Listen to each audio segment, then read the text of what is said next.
Buti lang yan na na-stack up sila, Lisa. Alam mo, immaterial naman po yan. Alam niyo po, wag niyo na po sakyan yan kasi nakita niyo naman yung ginagawa ng mga kalaban natin, no? Wag na kayo makitanim. Kung nasa man si Lisa Marcos, wag niyo na pong ipahamak yung mga vlogger na pinapanooran niyo. Kasi nababasa namin yan. Nakikita niyo po yung ginagawa nila. Nakita niyo ba yung ginawa nila kay MJ tsaka kay Crescent? No? Yan lang po. Magkwentuhan na lang po tayo. Wala naman po sa balita ko yan. Alam niyo po ba yung ginagawa nila? Sana matatalas kayo, lalo na yung mga matatagal na rito. Ang ginagawa po nila, nagtatanim na ng para pag nag-react ka, doon sa mga balitang hindi sigurado, tatandaan na nila yan, against na sa'yo, sa vlogger. Kung kayo naniniwala sa mga vlogger, stick lang po kayo doon sa topic ng vlogger. No? Magpapasok kayo ng mga balita na hindi ko naman tinalakay. Hindi dahil sa wala akong balak talakayin.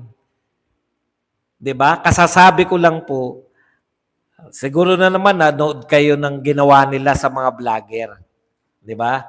Ginigipit nila yung mga vlogger dahil sa mga nasabi, sa mga naisulat.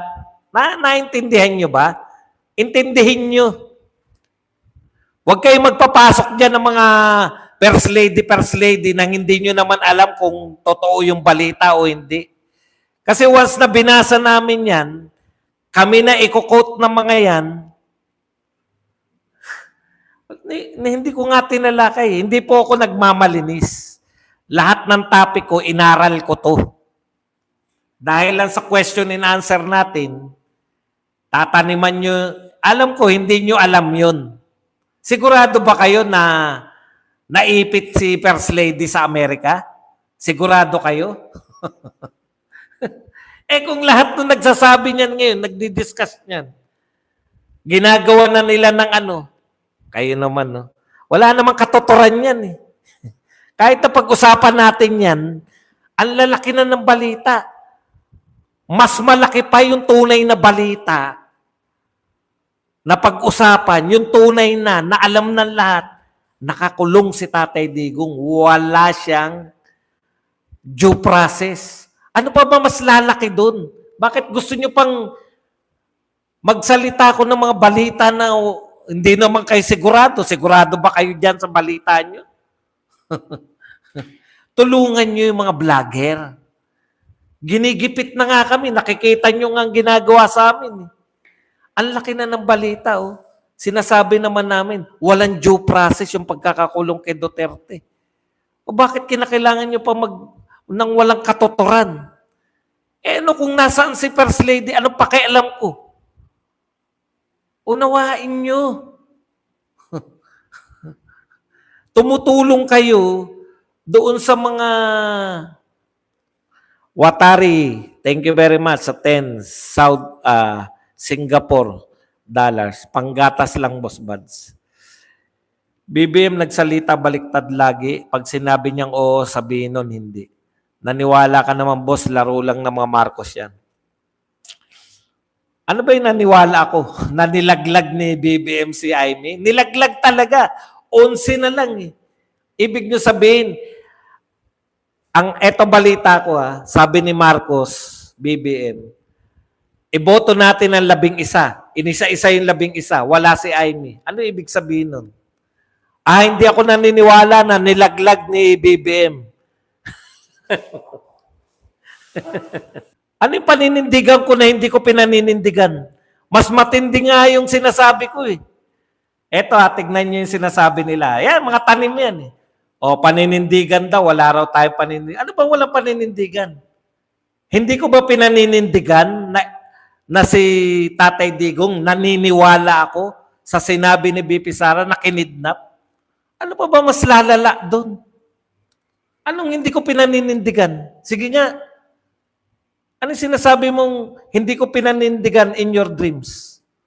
Alam nga naman panindigan ko yung hindi ko naman balita. Pucha, hindi ko balita yan. Anong pakialam ko kay First Lady? Kung nasan man yan. Gusto nyo yun yung pag-usapan, First Lady? Wala akong alam na balita kay First Lady. Tapos, ano yung paninindigan ko? Kung pinagtawanan nila kami, loko-loko yung mga yun eh. Normal lang yun. O ano hindi ko pinaninindigan? Hindi ko ba pinaninindigan yung sinasabi ko na walang due process? O baka hindi mo alam ang due process. Hindi, tama lang to. Kalma lang ako. Pinagbibintangan ako na hindi ko raw pinaninindigan eh. Ano ang hindi ko pinanindigan?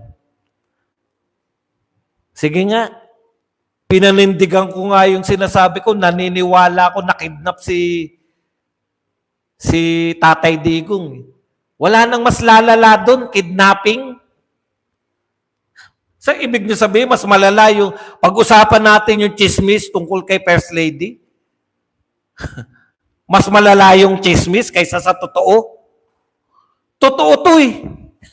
Gusto niyo yung pag-usapan natin yung, sige, anong source yung ibibigay niyo sa chismis niyo? Sino yung source niyo? Ang source ko, lahat. Lahat tayo, alam natin na kinidnap. Naniniwala ko kay BP Sara at sa mga nagsasabi na walang due process, therefore, kinidnap si BP Sara tuloy. Si Tatay Digong. Ano pa ba? Ang gusto nyo pag-usapan natin, yung chismis tayo. Panindigan natin yung chismis. Chismis lang yan eh. Alam nyo ba yung balita na yan? Sa totoo lang. Magbigay kayo sa akin ng source. Paninindigan ko yan kung ang source niyan ay kapani-paniwala.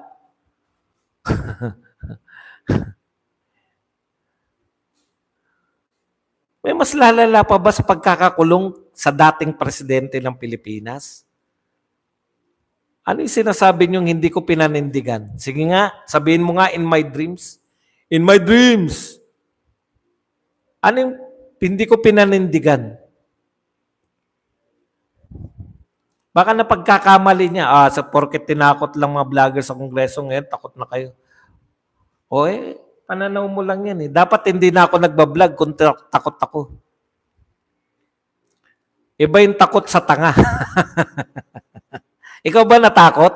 Natakot ka ba? Hindi ka naman vlogger eh. Huwag ka mag-alala. Hindi ka kasama doon sa tinatakot. Kaya huwag ka makaramdam ng takot. Alam mo, simple lang yan, no? Kasi palibasa tanga ka, hindi mo maunawaan. Pero papanawa ko rin sa'yo. No? Kung takot na kami mag-vlog, hindi na ako magbablog.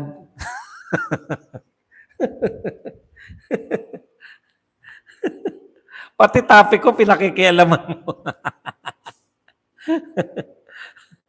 Binabanatan ko nga, umamin yung organizer na si Aling Sheila ay yung picture ng anak niya hindi naman namatay. Troll yan, boss. Di nagbabalita si Boss Buds ng walang source. Hindi naman ako kay In Your Dreams nag-react kay Ruru. Sabi ni Ruru, may sinabi si Ruru kanina tungkol kay First Lady. Hindi naman sumakay lang yan In Your Dreams. Ewan ko lang kung pareho si Ruru ay si In Your Dreams. Hindi naman ako sa kanya nag-react. Nag-react ako sa sinabi ni Ruru. Kung pinangangalagaan ninyo yung mga vlogger nyo, huwag nyong ipapasok yung mga hindi naman. Kasi may mga vlogger na mapagpatol. Di ba? Ang mga vlogger na mapagpatol, kawawa. Hindi ko pinakikialaman niya si In Your Dreams.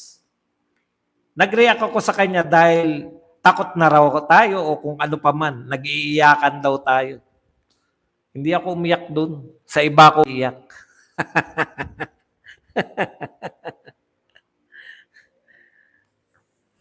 Sinasabihan ko si Roro na huwag kang basta bigay ng mga chismis lang.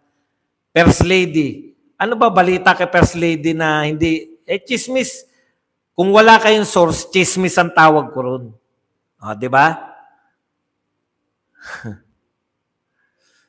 Hindi nyo kasi alam eh. Pag yan, pinag-usapan natin yan, putya, ang laking hirap ko rito sa YouTube channel na to para magkwentuhan tayo ng chismis. O yan yung sinabihan ko si Ruru. Hindi si In Your Dreams. Ba't ko naman papatulan niya? Hindi ko nga alam na nagsasabi pala na kung ano yan. Yun yun. Ayan, tignan niyo sabi ni Ruru. Pasensya na po, Sir Badong, sa sinabi ko kanina. Kasi hindi naman po yung natatakot. Yung kawawa po yung mga pinaghirapan ng mga vlogger na, di ba? Kawawa yung mga pinaghirapang channel. O sasabihin niyo naman bakit si Maharlika? Bakit si Maharlika? Iba po yung kaso ni Maharlika kasi alam ko American citizen si Maharlika eh. Doon siya nakabase sa Amerika. Iba po yung pamantayan doon ng pag-appreciate sa freedom of expression. Wala pong congressional hearing doon para magpanukala na ire-regulate yung freedom of expression. Wala po.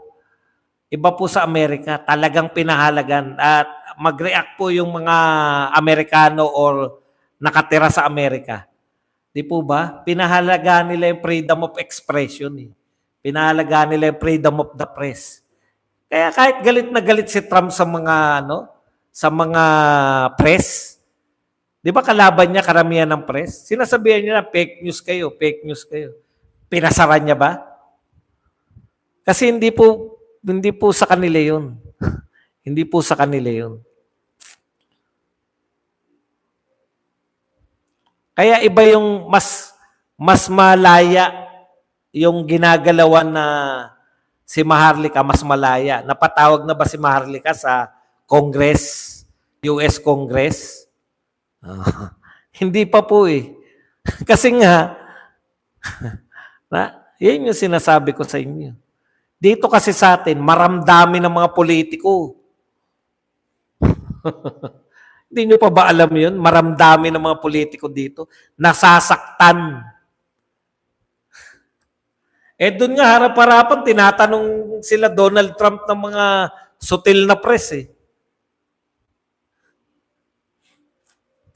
Kung takot na ako, hindi na ako magbablog. Hindi niya pa rin naunawaan. Wala na maunawaan. Bakit mo pa siya babasahin? Yung katwiran niya pa ulit-ulit eh. Natakot kami. Na konsepto niya na natakot. O sige, ngayon tatanungin naman kita. Ano naman ang gagawin namin para makita mo naman na hindi kami takot? Sige, magbigay ka naman. Kasi yung pagtutuloy namin ng pagbablog, ng pagkontra sa pamahalaan, sa tingin namin, matapang na kami nito. Alam na namin yung ginagawa sa ibang vlogger, pero tuloy pa rin kami. Ngayon, dahil sinasabi mong takot pa rin kami, ano ngayon yung dapat naming gawin? Baka may gusto kang gawin namin na kaya mo natatawag na duwag kami. Ano, In Your Dreams, nasan ka na? Ano yung gagawin namin? Sabi mo, duwag kami. Para tumapang kami sa'yo. Ano yung gagawin namin? Mag-fake news kami? Yan ba gusto mo? Mag-fake news kami? Para tumapang? Ano?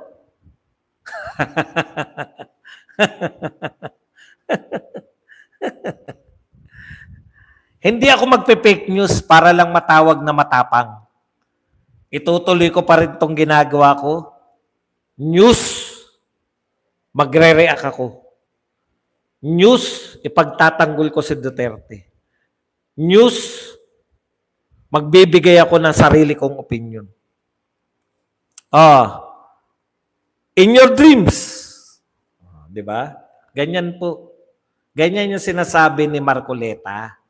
In order, hindi mo kinakailangan na i-regulate. I-expose mo lang yan na yung sinasabi niya na hindi totoo. Pinapasikat mo si In Your Dreams, wag mong patulan, go. Hindi, last na po yun. Kasi wala naman pala siya eh. Hindi ko na siya papansinin sa susunod. Di po ba? May mga pinapansin tayo na sumasagot eh. Kasi problema, Nagsasabi ka na ka-DDS ka, pero kinakantsawan mo yung mga vlogger. Akala mo ba yung pagharap doon sa TRICOM, madali lang? Mamili sila between paninindigan nila yung mga ano nila at hindi sila makikipagbati o makokontempt sila. Kaya mo ba yon pagpilian? Kahapon po andon sa bagong gawa na Kapitolyo sa Cavite ang 12 alyansa ni BBM. Nung huli narinig ni BBM, nagsiuwian ng mga tao. Talaga mga tao. 300K ang cash vote ng Sulu. Solid po kami Duterte. Kita nyo? Yari kayo sa Mindanao. Harangdan, Paul Hos. Po, El Hos. Marcoses, lesson learned. Solid po tayong lahat. Boss Buds, napakabobo ni Asidre. Hindi alam ang salitang daw ni Crescent. Ang gusto kasi nila pag once na nagkamali ka, katulad nito, ito, balita sa nagkamali ng taas si Aling, ipagpalagay na natin na tama yung binabalita nila, na nagkamali lang ng taas. Ikaw ba naman, ikaw ba naman, itataas mo yung, bakit in the first place, kung hindi sila biktima ng AJK ni Duterte, bakit dala-dala mo yung picture? Pinalulusutan nyo kami. Saturday, 5 p.m. Vancouver. Yan po.